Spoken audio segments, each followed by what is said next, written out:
Chapter 1, The Bad Beginnings.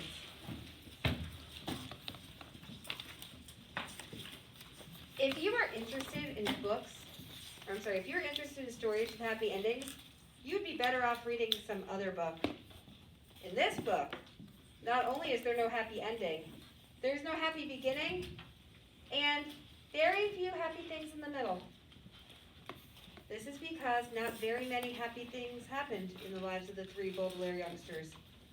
Violet, Klaus, and Sunny Baudelaire were intelligent children, and they were charming and resourceful, and had pleasant facial features.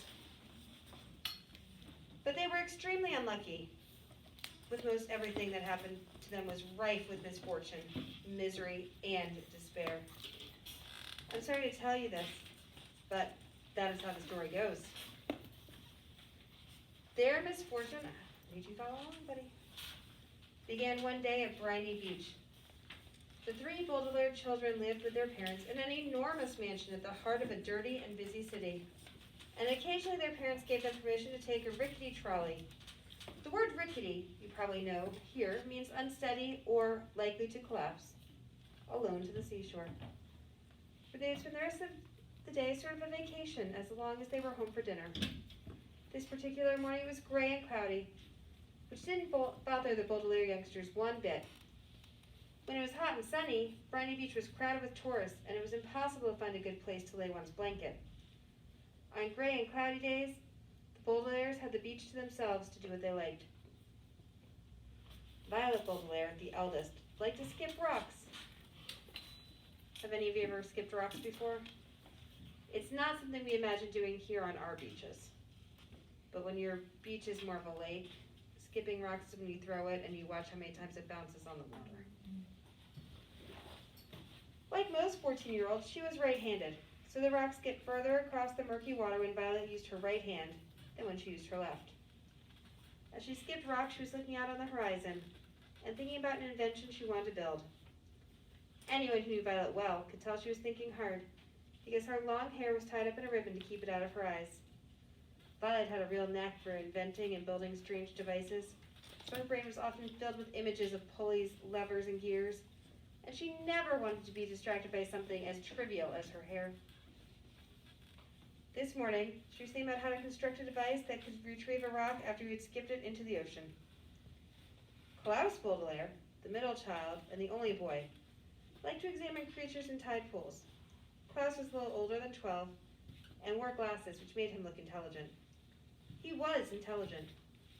The Baudelaire parents had an enormous library in their mansion and a room filled with thousands of books on nearly every subject. Being only 12, Klaus, of course, had not read all the books in the Baudelaire library, but he had read a great many of them and had retained a lot of information from his reading. He knew how to tell an alligator from a crocodile, he knew who had killed Julius Caesar, and he knew much about the tiny, slimy animals found at Briny Beach, which he was examining now. Sunny Baudelaire, the youngest, liked to bite things. She was an infant and very small for her age, scarcely larger than a boot. What she lacked in size, however, she made up for with the size and sharpness of her 4 teeth. Sunny was at an age where one mostly speaks in a series of unintelligible shrieks, except when she used the few actual words in her vocabulary like bottle, mommy, and bite. Most people had trouble understanding what it was that Sunny was saying. For instance, this morning she was saying gack over and over, which probably meant, look at that mysterious figure emerging from the fog. Sure enough, in the distance, along the misty shore of Briny Beach, there could be seen a tall figure striding toward the Baudelaire children. Sunny had already been staring and shrieking up at the figure for some time when Klaus looked up from the spiny crab he was examining and saw it too. He reached over and touched Violet's arm, bringing her out of her inventing thoughts. Look at that, Klaus said, and pointed toward the figure. It was drawing closer, and the children could see a few details. It's about the size of an adult, except its head was tall and rather square. What do you think it is? Violet asked. I don't know, Klaus said, squinting at it, but it seems to be moving right towards us. We're alone on the beach, Violet said a bit nervously. There's nobody else it could be moving towards. She felt the slender, smooth stone in her left hand, which she had been about to try and skip as far as she could. She had a sudden thought to throw it at the figure, because it seemed so frightening. It only seems scary, Klaus said, as if reading his sister's thoughts, because of all the mist. Mist is like fog. This was true. As the figure reached them, the children saw with relief that it was not anybody frightening at all, but somebody they knew, Mr. Poe. Mr. Poe was a friend of Mr. and Mrs. Baudelaire's, and the children had met many times at dinner parties. One of the things Violet, Klaus, and Sunny really liked about their parents was that they didn't send their children away when they had company over, but allowed them to join the adults at the dinner table and participate in the conversation, as long as they helped clear the table. The children remembered Mr. Poe because he always had a cold and was constantly excusing himself from the table to have a fit of coughing in the next room. Mr. Poe took off his top hat, which made his head look large and square in the fog, and stood for a moment, coughing loudly into a white handkerchief. Violet and Klaus moved forward to shake his hand and say, "How do you do?" "How do you do?" said Violet. "How do you do?" said Klaus. "Ow do yow," said Sunny. "Fine, thank you," said Mr. Poe. But he looked very sad. For a few seconds, nobody said anything. The children wondered what Mr. Poe was doing there at Briny Beach, when he should have been at the bank in the city where he worked. He was not dressed for the beach. "It's a nice day," Violet said, finally making conversation. Sunny made a noise that sounded like an angry bird, and Klaus picked her up and held her. "Yes, it is a nice day," Mr. Poe said absently, staring at the empty beach. "I'm afraid I have some very bad news for you children." The three Baudelaire siblings looked at him. Violet, with some embarrassment, felt the stone in her left hand and was glad she had not thrown it at Mr. Poe. "Your parents," Mr. Poe said, "have perished in a terrible fire." The children didn't say anything. "They perished," Mr. Poe said, "in a fire that destroyed the entire house. I'm very, very sorry to tell you this, my dears." Violet took her eyes off Mr. Poe and stared out at the ocean. Mr. Poe had never called the Baudelaire children "my dears" before. She understood the words he was saying, but thought he must be joking, playing a terrible joke on her and her brother and sister. "Perished," Mr. Poe said, "means killed." "We know what the word perished means," Klaus said crossly. He did know what the word perished meant, but he was still having trouble understanding exactly what it was that Mr. Poe had said. It seemed to him that Mr. Poe must have somehow misspoken. "Fire department arrived, of course," Mr. Poe said, "but they were too late. The entire house was engulfed in fire. It burned to the ground." Klaus pictured all the books in the library going up in flames. Now he'd never read all of them. Mr. Poe coughed several times into his handkerchief before continuing. "I was sent to retrieve you here and take you to my home, where you will stay for some time while we figure things out. I am the executor of your parents' estate. That means I will be handling their enormous fortune and figuring out where you children will go. When Violet comes of age, the fortune will be yours, but the bank will take charge of it until you are old enough."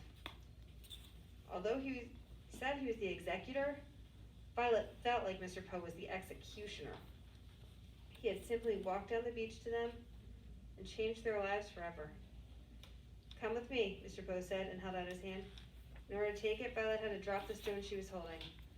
Klaus took Violet's other hand, and Sunny took Klaus's other hand. In that manner, the three Baudelaire children, the Baudelaire orphans now, were led away from the beach and from their previous lives. Wow.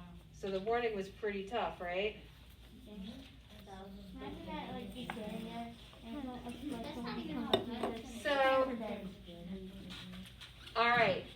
The rest of the packet, and I know you want to eat snacks, so you'll get to do that in a minute, but I need your attention up here so that you can work at your seats. It's okay. Some discussion questions, and when it says discussion, I know it says discussion, but you're going to write down your answers. Why did the author Lemony Snicket repeatedly warn readers about reading his book? Do you believe the warnings are meant to stop people from reading the book? Why or why not? That's 3 different questions there. Circle each of the question marks. You need to answer each of the questions. Why was Violet nervous on the beach? Use text evidence to support your response. What is text evidence, Gabby? Text evidence, it means like, where you go back to the text and. Yeah, you go back to the book and you find your answers from the book, not from your brain, from the book. At the end of chapter 1, What did the reader learn about the Baudelaire's future? You're the reader. What did you learn? Hold on. Evan, not answering questions yet, baby.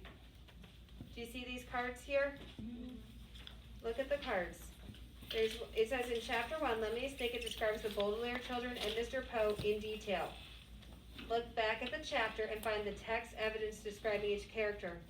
Add the evidence to the appropriate cards. So you're going to find the information about Violet and put it by Violet's card. When it says the appropriate card, Zach, it just means that it wouldn't be appropriate or make sense to write about Mr. Poe on Violet's card. This is important, eyes here. Based only on what you know about them right now from chapter 1. I also want you to find an IB learner profile that you think would tie in with them. Those are posted over here on our side.